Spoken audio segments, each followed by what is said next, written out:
चलिए देखा जाए क्वेश्चन नंबर 4 फ्रॉम एक्सरसाइज 5.3, 3 का 4 फ्रॉम एक्सरसाइज 5.3।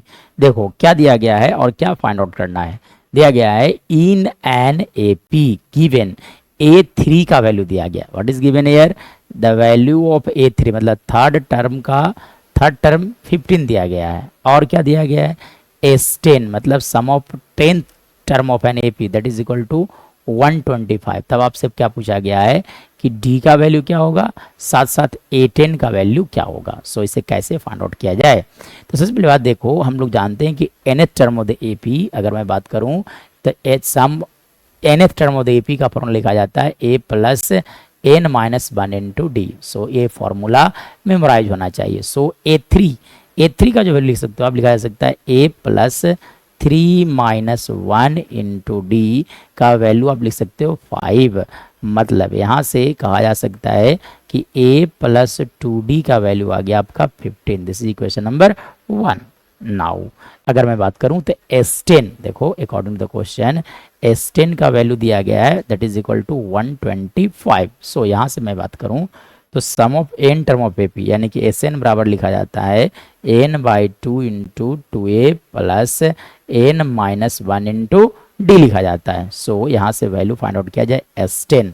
तो S10 क्या लिख सकते हो, यहाँ से लिखा जा सकता है 10/2 इंटू है ना 2A यानी कि 2A प्लस n माइनस 1 यानी कि 10 minus 1 into D equal to लिख सकते हैं यहाँ से 125। चलो देखो यहाँ से 5 टाइम्स कैंसिल आउट हो गए यानी कि यहाँ से बचा रह जाएगा 5 इंटू 2A प्लस लिख सकते हो आप 9D इजकल टू लिखा जा सकता है 125। चलो यहाँ से 25 टाइम्स कैंसिल आउट हो गए यानी कि यहाँ से लिख सकते हो आप 2A plus 9D equal to 25। This is equation number 2। चलिए अब देखिए इसके बाद अगर मैं बात करूं तो from equation 1 and 2, from equation 1 and 2 अब दोनों इक्वेशन से A और D का वैल्यू फाइंड आउट किया जाए। तो देखो पहला इक्वेशन में क्या लिखा हुआ था, A प्लस 2D का वैल्यू दिया गया था दैट इज इक्वल टू 15। और सेकंड इक्वेशन में बात किया जाए तो 2A प्लस 9D का वैल्यू दिया गया था which is equal to 25। This is equation number 1 and this is equation number 2। So यहाँ पे एलिमिनेशन मेथड लगाया जाए। चलिए देखिए तो एलिमिनेशन मेथड क्या होता है, देखो कोफिशिएंट इक्वल करना होता है। देखो यहाँ पे कोफिशिएंट कितने 1, यहाँ कोफिशिएंट कितना 2, इसलिए आप क्या करो यहाँ से 2 से मल्टीप्लाई और यहाँ से 1 से मल्टीप्लाई कर लो।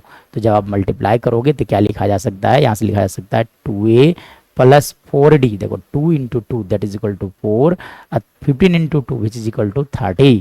फिर आप 1 से जब मल्टीप्लाई करोगे तो ये 2A रह जाएंगे और ये 9D रह जाएंगे और ये एज इट इज 25 रह गया। चलो this is condition number 3 and this is condition number 4। ठीक है, चलिए अब दोनों को सब्ट्रैक्ट कर लिया तो साइन चेंज किया जाए। सब्ट्रैक्ट करने का मतलब होता है साइन चेंज करना। तो देखो 2A से 2A कैंसिल आउट हो गए यानी कि यहाँ से लिख सकते हो आप minus 5D equal two plus 5 यानी कि कॉमन डिफरेंस आ गया, D का जो वैल्यू आ गया दैट इज इक्वल टू -1।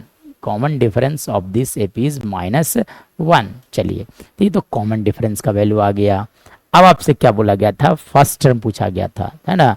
तब आप क्या लिखोगे, यहाँ से लिखा जा सकता है फर्दर इसके बाद की अगर कहानी किया जाए तब आप क्या कर सकते हो कि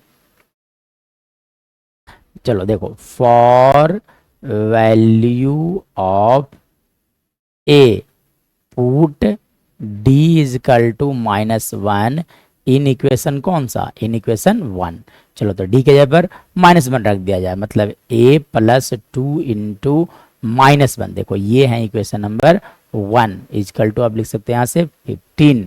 मतलब यहाँ से लिखा जा सकता है A माइनस 2 इजकल टू 15 यानी कि A का वैल्यू आ गया 17। So we can say from here that the first term of this AP is 17। चलिए तो ये आ गया, है ना, ये आ गया आपका फर्स्ट टर्म। चलिए उसके बाद क्या पूछा गया था, पूछा गया है कि A10 का वैल्यू क्या होगा। D का वैल्यू पूछा गया था और A10 का वैल्यू। तो A10 कैसे फाइंड आउट किया जाता है, तो चलो देखो तो A10 कैसे फाइंड आउट करोगे आप।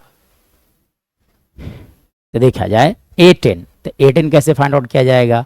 तो देखो A10 इक्वल टू लिख सकते हो आप A प्लस 9D। मतलब यहाँ से लिखा जा सकता है A first term is 17 plus 9 into D, D कितने थे -1, यानी कि 17 minus 9 which is equal to how much, लिखा जा सकता है यहाँ से 8, यानी कि इस एपी का 10th टर्म जो होगा that will be equal to 8। So हमारा इस क्वेश्चन का सॉल्यूशन हो चुका है।